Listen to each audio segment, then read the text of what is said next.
हरियाणा में विधानसभा चुनाव की तारीखों का ऐलान हो गया है। 1 अक्टूबर को एक ही चरण में राज्य की सभी 90 सीटों पर मतदान होंगे, जिसका परिणाम 4 अक्टूबर को आ जाएगा। यानी पार्टियों के लिए समय 45 दिन से भी कम का रह गया है और तैयारी बहुत करनी है। मतदान की तारीखों के बाद से आधिकारिक तौर पर चुनावी बिगुल बज गया है। हरियाणा में इस समय भारतीय जनता पार्टी की सरकार है, लेकिन ये चुनाव भाजपा के लिए एक बड़ा चैलेंज नजर आ रहा है और इसकी बानगी हमने लोकसभा चुनाव के परिणामों के रूप में भी देखी, जिसमें पिछली बार क्लीन स्वीप कर रही बीजेपी सीधे 50% सीटों पर चुनाव हार गई। जाहिर है कि इसका असर विधानसभा चुनाव पर भी दिख सकता है।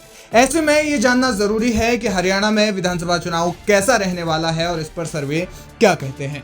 90 विधानसभा सीटों के राज्य हरियाणा में बहुमत के लिए 46 सीटें चाहिए। 2019 में चुनाव की बात की जाए तो भाजपा को 40 सीटें, कांग्रेस को 31 सीटें, जननायक जनता पार्टी को 10 सीटें और 9 सीटों पर निर्दलीय और अन्य दलों ने जीत दर्ज की।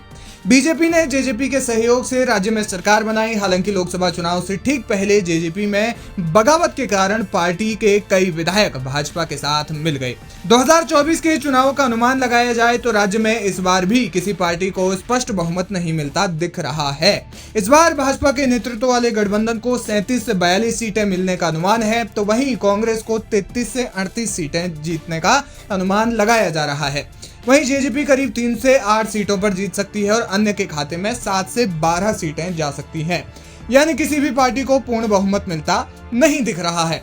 हालांकि माना जा रहा है कि राज्य में बीजेपी के खिलाफ एंटी इनकम्बेंसी है। यहाँ ध्यान देने वाली बात यह है कि कांग्रेस को 38 सीटें तब मिलने की उम्मीद है जब इंडिया गठबंधन में उनके सहयोगी आम आदमी पार्टी अकेले चुनाव लड़ने का ऐलान कर चुकी है। अब अगर कांग्रेस को इतनी ही या इस अनुमान से ज्यादा सीटें मिलती हैं और आम आदमी पार्टी कुछ सीटों को फतेह कर जाती है, तो जाहिर है कि परिणामों के बाद दोनों पार्टियां एक हो जाएंगी, जो बीजेपी को विपक्ष में बैठने के लिए मजबूर कर सकता है। लेकिन बात सिर्फ इतने पर ही समाप्त नहीं होती। 2024 के लोकसभा चुनाव में बीजेपी की सहयोगी रही जननायक जनता दल के साथ सीट शेयरिंग पर बात नहीं बन सकी, जिसकी वजह से बीजेपी ने जेजेपी से गठबंधन तोड़ दिया। अब क्योंकि अनुमान है कि जेजेपी को करीब 8 सीटें तक मिल सकती है और जेजेपी प्रमुख दुष्यंत चौटाला पुराने गिले शिकवों को याद रखते हैं, तो ये भी भारतीय जनता पार्टी के लिए मुश्किल खड़ी कर देगा। हालांकि राजनीतिक विशेषज्ञों का मानना है कि इसकी उम्मीद थोड़ी कम ही है। अनुमान है कि बीजेपी के नेतृत्व वाले गठबंधन को करीब 35.2% वोट शेयर मिल सकता है। वहीं कांग्रेस को 31.6%,